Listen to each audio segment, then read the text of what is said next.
வணக்கம் நேயர்களே, இது செய்தி பிரிவு வழங்கும் வெளிச்சம் நிகழ்ச்சி. நடப்பு ஆண்டின் நிதிநிலை அறிக்கையை பாராளுமன்றத்தில் தாக்கல் செய்து பேசிய நிதியமைச்சர் அருண் ஜேட்லி அவர்கள் வருமான வரி கணக்கை முறையாக தாக்கல் செய்யாதவர்களுக்கு ஒரு வாய்ப்பு அளிக்கப்படும் என்று தெரிவித்தார். அதன் அடிப்படையில் தாமாக முன்வந்து வருமானத்தை தெரிவிக்கும் திட்டம் 2016 என்ற திட்டம் கடந்த ஜூன் 1 தேதியிலிருந்து நடைமுறைப்படுத்தப்பட்டு வருகிறது. இந்த திட்டத்தை பற்றி இன்றைய வெளிச்சம் நிகழ்ச்சியில் விவாதிக்க இருக்கிறோம். இதில் கலந்து கொள்வதற்காக மூத்த வருமான வரித்துறையின் ஆணையர் திரு சங்கரன் அவர்கள் இங்கே வருகை தந்திருக்கிறார். அவரை உங்கள் சார்பாக வரவேற்கிறேன். வணக்கம் சார். வணக்கம். அவரை போலவே சார்ட்டர்ட் அக்கவுண்டன்ட், அதாவது பட்டய கணக்காளர் திரு ரமணகுமார் அவர்களும் இங்கே வருகை தந்திருக்கிறார். அவரையும் உங்கள் சார்பாக வரவேற்கிறேன். சார், திரு சங்கரன், இந்த தாமாக முன்வந்து வருவாயை தெரிவிக்கும் திட்டம் 2016 அப்படின்றது என்ன, அதனுடைய நோக்கம் என்ன, கொஞ்சம் சுருக்கமாக சொல்லுங்கள். அதாவது நிதியாண்டு 2015-16க்கு அல்லது அதற்கு முந்தைய நிதியாண்டுகள் சரியாக வருமானம் காட்டப்படவில்லை என்றாலோ அல்லது சொத்துக்கள் காட்டப்படவில்லை என்றாலோ இந்த திட்டத்தின் மூலம் அவர்கள் தாமாகவே முன்வந்து வருமானத்தை தெரிவிக்கலாம். சொத்துக்கள் இருக்கும் பட்சத்தில் சொத்து மதிப்பை 1 ஜூன் 2016 மூலம் சொத்து மதிப்பை கணக்கிடப்பட வேண்டும். இந்த திட்டத்தின் மூலம் வருமானம் தெரிவித்தால் 45% டேக்ஸ் கட்ட வேண்டும். அதாவது 30% டேக்ஸ், 7.5% சர்சார்ஜ், 7.5% பெனல்ட்டி கட்ட வேண்டும். இந்த திட்டம் நீங்கள் கூறியது போல் ஜூன் 1 தொடங்கியுள்ளது. 30th செப்டம்பர் டிக்ளேர் செய்வதற்கு கடைசி நாள் 30th செப்டம்பர் 2016. டேக்ஸ் கட்டுவதற்கு அரசாங்கம் 3 தவணைகள் அளித்துள்ளது. Tax payers can pay the taxes in 3 instalments. First instalment 25% payment செய்வதற்கு கடைசி தேதி 30th நவம்பர் 2016. செகண்ட் இன்ஸ்டால்மெண்ட் அதே போல் 25% டேக்ஸ் செய்ய வேண்டும். அதுக்கு உண்டான கடைசி தேதி 31st மார்ச் 2017. மீதமுள்ள கடைசி இன்ஸ்டால்மெண்ட் 50% அவங்க பேமெண்ட் செய்ய வேண்டும். அது பேமெண்ட் செய்வதற்கு கடைசி தேதி 30th செப்டம்பர் 2017. கிட்டத்தட்ட ஓராண்டுக்கு மேலே இதுக்கான தவணைகள் இருக்கின்றன. அதாவது படிப்படியாக கட்டி முடிக்கும் போது ஓராண்டுக்கு மேலே அவங்களுக்கு அரசாங்கம் 3 இன்ஸ்டால்மெண்ட் கொடுத்துள்ளது. அவர்களுக்கு கிட்டத்தட்ட ஒரு வருட காலம் அவகாசம் உள்ளது. திரு ரமணகுமார், ஒரு பட்டய கணக்கராக இது போல் வரி கட்டாதவர்களுக்கு சலுகை அப்படின்னு ஒரு இதை நீங்கள் எப்படி பார்க்குறீங்க? நீங்கள் 97 பார்த்தீங்கன்னா வாலண்டரி இன்கம் டிஸ்க்ளோஷர் ஸ்கீம் VDASனு ஒன்று வந்தது. அது ஒரு பொது மன்னிப்பு திட்டமாக இருந்தது. நம்ம எப்போ சம்பாதிச்ச பணமாக இருந்தாலும் சரி 30% கட்டிட்டு அதை அந்த சமுதாயத்துக்கு யூஸ்ஃபுல்லாக இருக்கிற பணமாக அது ஒயிட் மணியாக ஆக்கிக்கலாம் அப்படின்னு ஒரு திட்டம் வந்தது. அதே நாங்களெல்லாம் எதிர்த்தோம் அது வந்த பிறகு. ஏனென்றால் நியாயமாக வரி கட்டும் ஒரு இந்திய குடிமகனுக்கும் வரி கட்டாத ஒரு இந்திய குடிமகனுக்கும் வித்தியாசமே இல்லாமல் ஆறுது. அதனால் நியாயமாக கட்டுறவங்களுக்கு அவங்களுக்கு ஒரு சோர்வு ஏற்படுறது, இல்லாட்டி வரி கட்டாதவர்கள் இன்னும் தைரியமாக இருக்கிறார்கள். அப்பொழுது இருந்த நிதியமைச்சர் நாடாளுமன்றத்தில் ஒரு வாக்குறுதி அளித்தார். இதைப்போல் பொது மன்னிப்பு திட்டம் நாங்கள் எடுத்துகிட்டு வர மாட்டோம் அப்படின்னு ஒரு இது கொடுத்தாங்க. இதனால் என்ன ஆச்சுன்னா அதுக்கப்புறம் நிறையா திட்டங்கள் வந்தது. இந்த திட்டங்கள் பார்த்திங்கன்னா இது ஒரு பொது மன்னிப்பு இல்லை, இது ஒரு சலுகை மட்டும்தான் இருக்குது. சலுகை எப்படிங்கிறத நம்ம அப்புறம் பேசுவோம். முதல்ல இது பொது மன்னிப்பு இல்லை. ஏன்னா இதில் ஐயா சொன்ன மாதிரி வரி 30%, 7.5% சர்சார்ஜ், இன்னொரு 7.5% அபராதம், it is known as a penalty, அதெல்லாம் இருக்கிறது. அண்ட் இன்னொன்று என்னென்னா இது எப்படி நீங்கள் இந்த பணத்தை சம்பாதித்தோம் அப்படிங்கிறதையும் கணக்கு காட்டணும். அந்த விவரமும் அந்த குறிப்பையும் நாம் இன்கம் டேக்ஸ்க்கு இன்ஃபார்ம் பண்ண வேண்டும். அது ரொம்ப முக்கியமானது. அதனால் பழைய ஒரு ஸ்கீம் ஒரு திட்டம் பொது மன்னிப்பாக இருந்தாலும் இப்பொழுது அப்படி இல்லை என்பது நம்ம ரொம்ப முக்கியமாக அதை நம்ம உணரணும். அதாவது இந்த திட்டத்தில் சட்டப்படி சம்பாதித்த பணத்துக்கு தான் வரி செலுத்த முடியுமே தவிர சட்டத்துக்கு புறம்பாக சம்பாதித்த பணத்தை கணக்கில் கொண்டு வர முடியாது. அதுதான் அதனுடைய மையம் இல்லைங்களா? முக்கியமான நோக்கம் அதான். திரு சங்கரன் அவர்களே, இதில் வந்து சலுகைகள் கிடையாது. இது வந்து சில வரம்புகளில் தான் வந்து அவங்களுக்கு சலுகை கிடைத்திருக்கிறது. சில சட்டத்தின் கீழே வந்து அவங்களுக்கு முன்ன இருந்த திட்டம் போல் இல்லைன்றதை சொல்லியிருக்காரு. அதை கொஞ்சம் தெளிவாக சொல்லுங்கள். இந்த திட்டத்தின் மூலம் வருபவர்களுக்கு இன்கம் டேக்ஸ் ஆக்டிலிருந்தும் வெல்த் டேக்ஸ் ஆக்டிலிருந்தும் முழு சலுகைகள் கொடுத்துள்ளது. There will not be any enquiries or investigations, no penalties, prosecutions under income tax act provisions and under wealth tax act provisions. அதே மாதிரி பினாமி சொத்து வச்சுருக்காருன்னு வச்சுக்கோங்க, அவங்களும் இந்த ஸ்கீம் மூலம் ஸ்கீமை உபயோகப்படுத்தி கொள்ளலாம். பினாமி ஆக்டுக்கு ஒரு சர்டன் கண்டிஷன்ஸ் போட்டிருக்காங்க.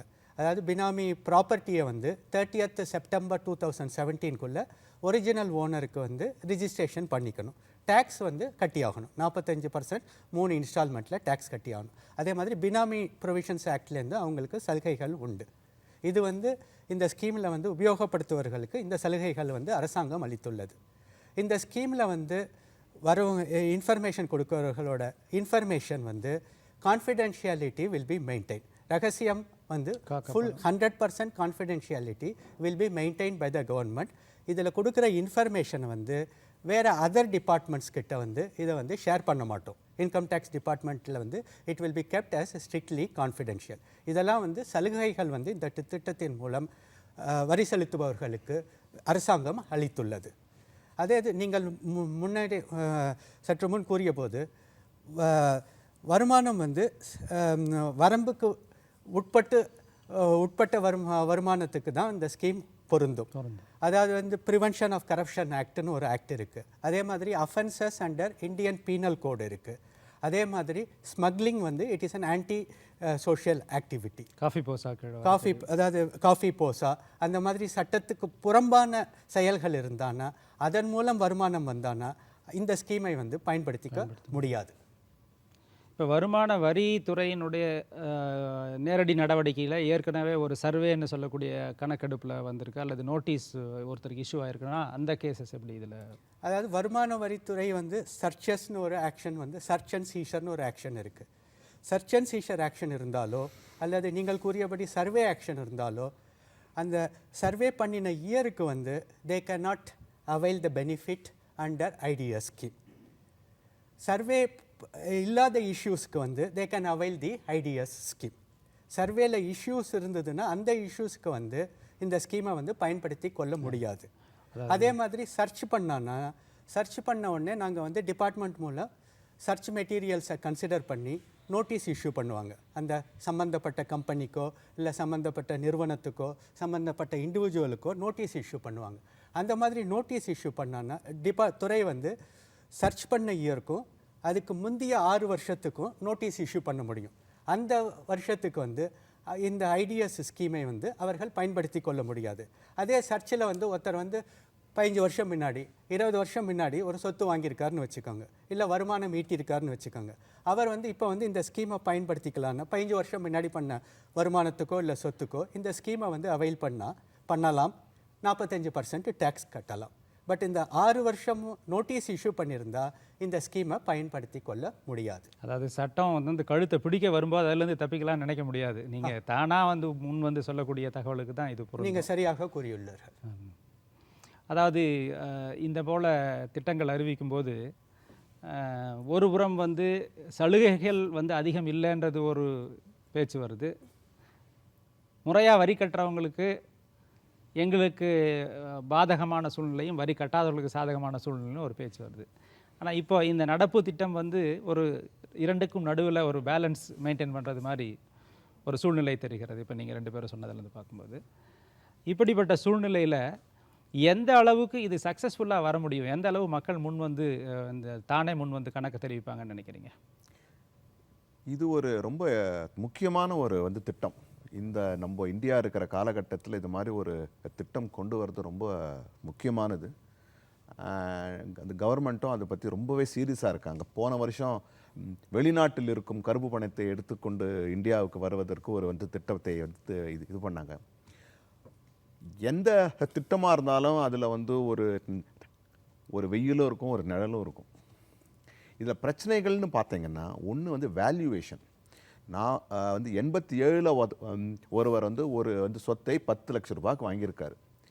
இன்னி வேல்யூ அதனுடைய வேல்யூ தான் நம்ம எடுக்கணும். ஜூன் 1 இருக்கிற வேல்யூ தான் எடுக்கணும். இன்றைக்கி அதனுடைய அந்த 10 லட்சம் ரூபாய் கொடுத்து வாங்கின இதோடைய வேல்யூ இன்றைக்கி வந்து 2 கோடி ரூபாய் இருக்குன்னு வைத்துக்கொள்ளும்.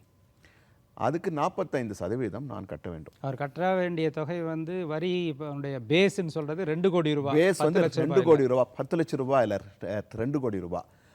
அது வந்து அது வந்து நியாயமா இல்லையாங்கிறது நம்ம இங்கே வந்து பேசுவானா ஏன்னா அரசு வந்து அப்படி தான் வச்சிருக்கு. 2 கோடி ரூபாய்க்கு 45 வந்து சதவீதம்னா வந்து 90 லட்சம் ரூபாய் கட்டணும். 90 லட்சம் ரூபாய் அவர்கிட்ட இருக்கணும். வீடு தான் இருக்குமே தவிர அந்த வீட்டை இன்னைக்கு வித்தாக்க 2 கோடி ரூபாய் வருமா? 2 கோடி ரூபாய் வரும். ஆனால் ஜூன்லேருந்து செப்டம்பருக்குள்ளே அவர் அந்த பணத்தை அதை வந்து வேல்யூ பண்ணி அதை விற்று அடுத்த வருஷம் தான் கட்ட முடியும். ஸோ அது ஒரு பிரச்சனைன்னு ஒன்று இருக்குது. பிரச்சனைன்னு ஒன்று பார்த்தோம்னா ஒன்று இருக்குது.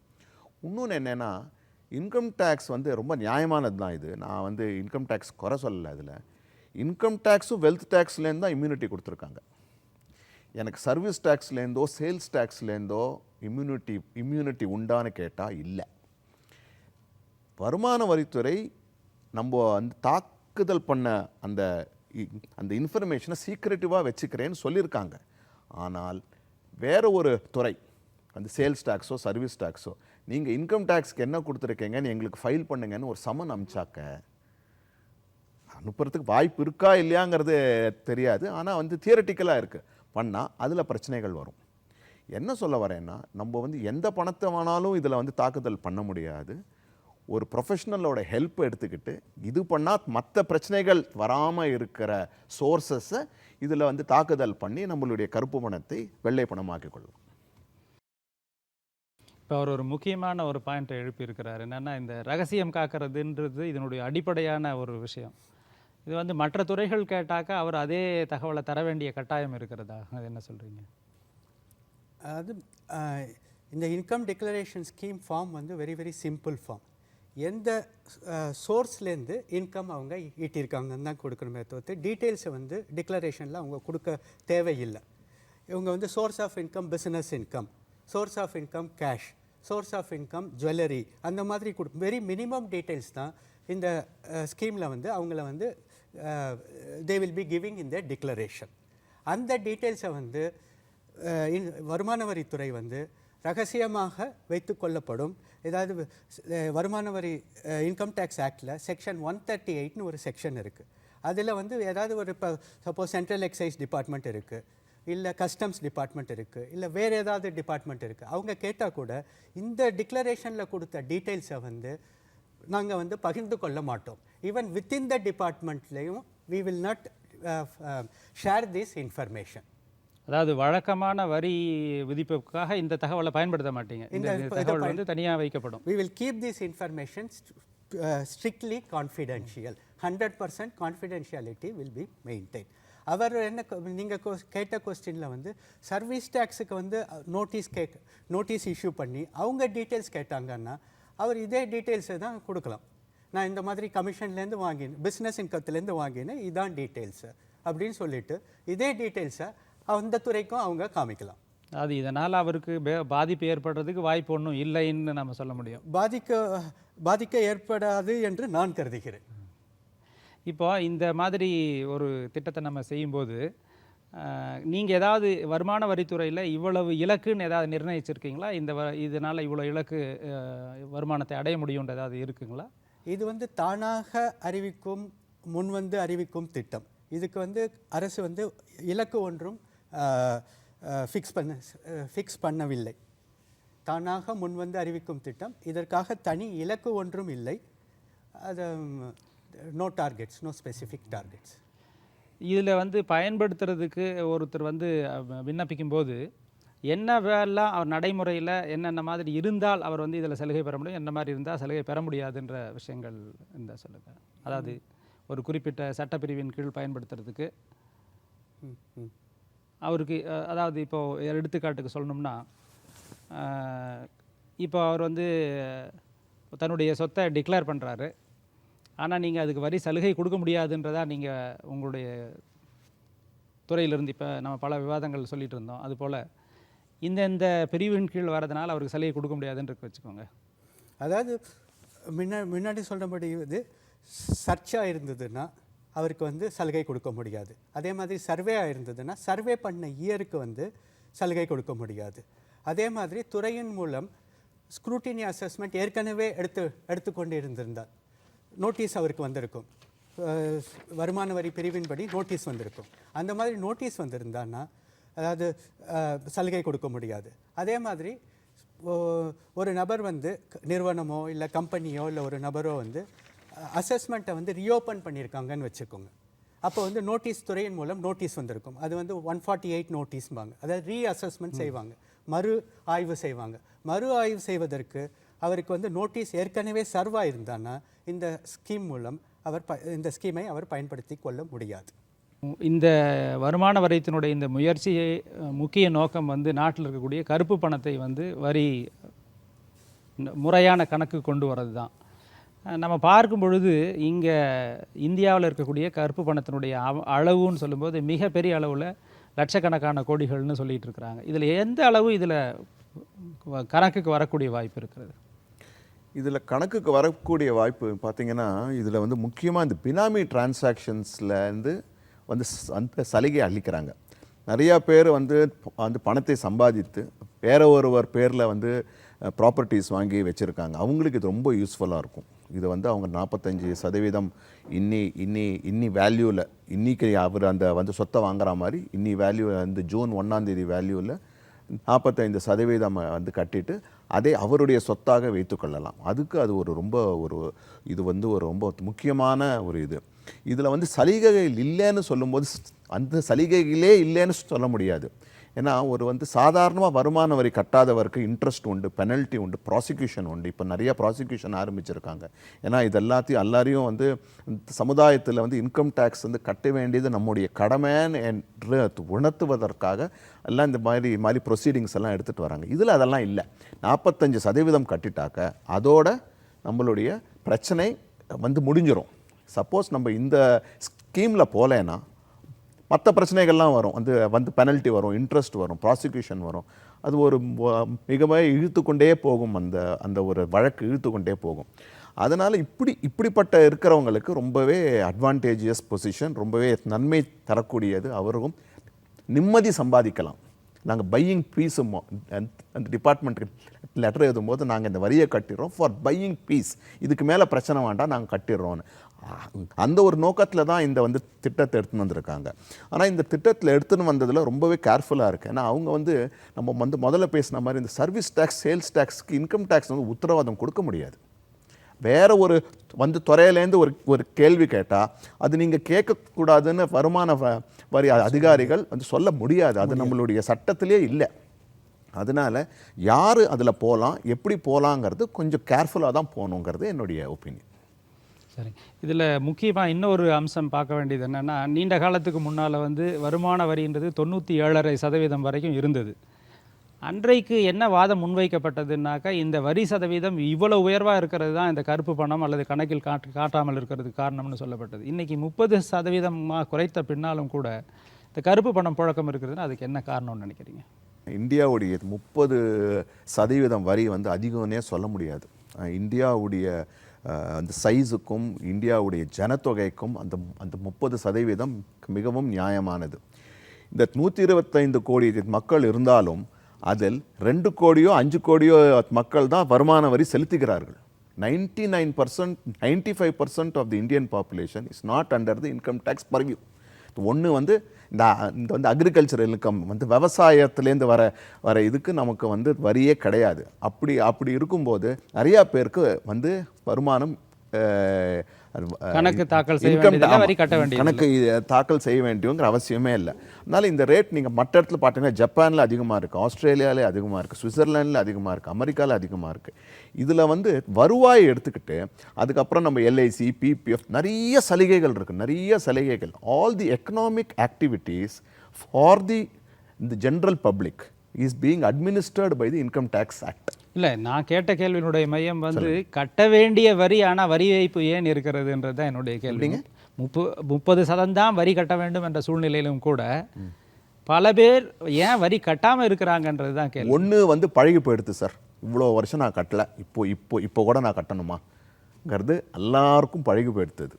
இப்போ நீங்கள் பார்த்தீங்கன்னா வந்து வந்து மாத சம்பளம் வாங்குறவர் வந்து நான் எங்ககிட்டேருந்து மட்டும் வரி வாங்குறாங்கன்னு வந்து வருத்தப்படுறாரே வந்து தவிர நான் வரி செலுத்துகிறேன் என்ற ஒரு பெருமை இல்லை. அது ஒன்று.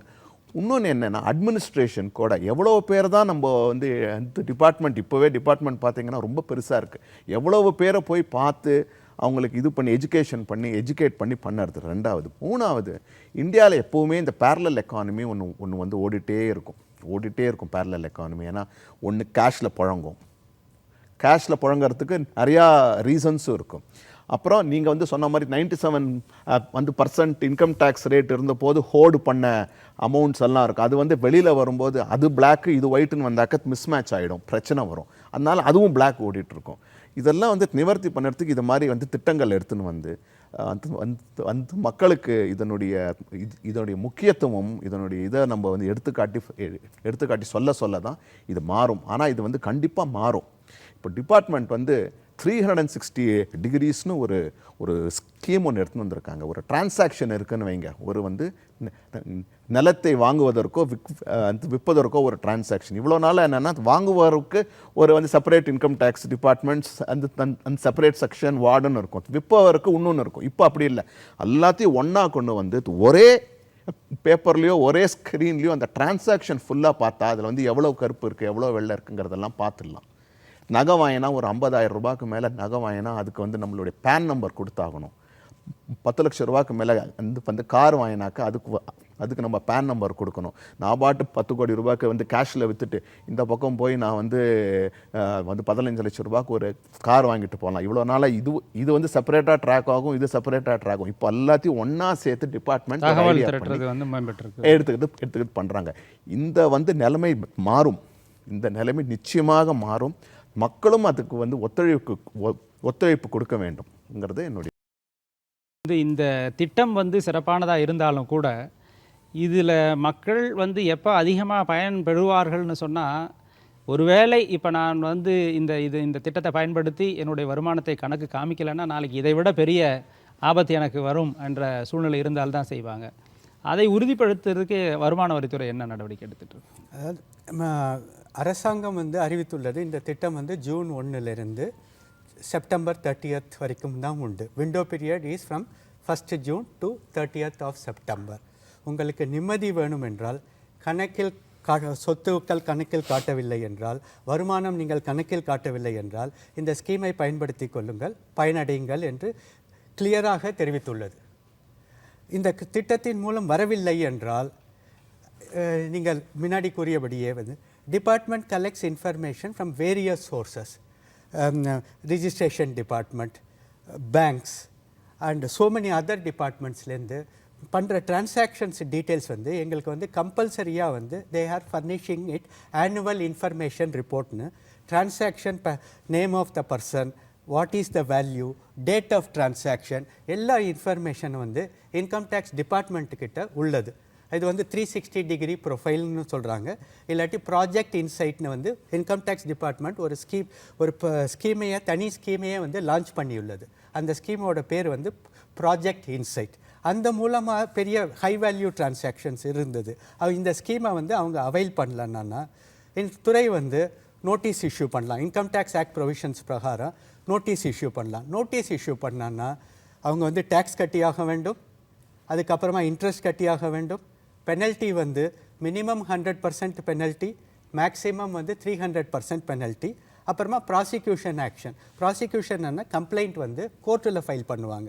இது வந்து it is all long drawn process and litigation. இதெல்லாம் தவிர்க்க வேண்டும். தாமாகவே முன் வந்து வரி செலுத்த வேண்டும் என்று அரசு விரும்புகிறது, துறை விரும்புகிறது. And this scheme is launched having faith in the tax payers. 100% tax payers ஃபெய்த்தை வச்சுட்டு இந்த ஸ்கீமை வந்து லான்ச் பண்ணியிருக்கோம். இந்த ஸ்கீமை அவங்க பயன்படுத்தவில்லை என்றால் துறை வாரியாக நடவடிக்கை எடுக்கப்படும். அது கடுமையான நடவடிக்கை எடுக்கப்படும். அது அவர்கள் புரிந்து கொள்ள வேண்டும் என்று நாங்கள் விரும்புகின்றோம். இதில் ஒரு துணை கேள்வி. அதாவது ஒரு பக்கம் இந்த வரி செலுத்தாதவர்கள் மீது கடுமையான நடவடிக்கை சரி, வரி செலுத்துவர்கள் வருமான வரித்துறையை பார்த்து பயப்படக்கூடிய சூழ்நிலை இன்றும் கிட்டத்தட்ட நிலவுகிறது. அதை போக்குவதற்கு வருமான வரித்துறையிலிருந்து நீங்கள் என்ன நடவடிக்கை எடுத்துட்டு இருக்கீங்க? அதாவது இந்த ரிட்டர்ன்ஸ் எல்லாம் வந்து இப்போ ரிட்டர்ன்ஸ் தான் எல்லாமே ஃபைல் பண்ணுறாங்க. அண்ட் மேனுவல் ரிட்டர்ன்ஸ் துறைக்கு வந்து டிபார்ட்மெண்ட்டுக்கு வந்து அலுவலகத்துக்கு வந்து மேனுவல் ரிட்டர்ன்ஸ் ஃபைல் பண்ணுறது வந்து ஸ்மால் பர்சன்டேஜ். அதே மாதிரி இப்போ ரிட்டர்ன் ஃபைல் பண்ணாங்கன்னா அவங்களுக்கு வந்து ரீஃபண்ட் வந்து துரிதமாக வருகின்றது. அது எல்லாம் நீங்களும் ஒத்துக்கொள்வீர்கள் என்று நம்புகின்றோம்.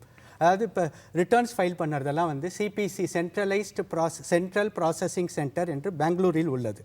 அந்த இதில் வந்து ரிட்டர்ன் நீங்கள் வீட்டில் இருந்தபடியோ இல்லை அலுவலகத்தில் இருந்தபடியோ யார் உதவி இல்லாமலும் கூட நீங்கள் வந்து சிம்பிள் ஃபார்ம்ஸ் வந்து 1 பேஜ் ஃபார்ம் ரிட்டர்ன் நாங்கள் இன்ட்ரடியூஸ் பண்ணியிருக்கோம். 10 பேஜ் இல்லை, 8 பேஜ் இல்லை, 1 பேஜ் ஃபார்ம்ஸ் இருக்குது. அந்த ஃபார்மில் வந்து மினிமம் டீட்டெயில்ஸ் கேட்குறாங்க. அந்த டீட்டெயில்ஸை ஃபைல் பண்ணிட்டாங்கன்னா they can get, if there is a refund, they will get it very fast. அதனால வந்து டெக்னாலஜி மூலமாக நாங்கள் வந்து இந்த சர்வீசஸ் வேரியஸ் சர்வீசஸ்க்கு வந்து கம்ப்யூட்டர் சிஸ்டம்ஸை வந்து மிகவும் பயன்படுத்தி கொள்கிறோம். அதனால் மக்களும் இதனால் வரி செலுத்துவோர் பயனடைந்து உள்ளனர். நன்றிங்க. நேயர்களே, இந்த தாமாக முன்வந்து வருமான வரி கணக்கு தாக்கல் செய்யும் திட்டம் என்பது பல காரணங்களுக்காக தெரிந்தோ தெரியாமலோ வருமான வரி செலுத்தாத சூழ்நிலையில் இருக்கக்கூடியவர்களுக்கு உதவுவதற்காக கொண்டு வரப்பட்டிருக்கிறது. இந்த திட்டத்தை பயன்படுத்தி உரியவர்கள் பயன்பெற வேண்டும். அவ்வாறு இதில் என்ன நடந்துவிடும் என்ற போக்கோடு இருப்பார்களானால் அவர்களுக்கு வருமான வரித்தினுடைய நடவடிக்கை தொடரும் என்று நம்முடைய மூத்த ஆணையர் அவர்கள் தெரிவித்திருக்கிறார். ஆகவே நாம் எல்லோரும் உரிய வகையிலே வருமான வரியை செலுத்துவோம் என்று கூறி இந்த விவாதத்தை நிறைவு செய்வோம். இந்த நிகழ்ச்சியில் கலந்து கொண்ட திரு சங்கரன் அவர்களுக்கும் திரு ரமணகுமார் அவர்களுக்கும் உங்கள் சார்பாக நன்றியை தெரிவித்துக் கொள்கிறேன். வணக்கம். மீண்டும் அடுத்த நிகழ்ச்சியில் சந்திப்போம். நன்றி.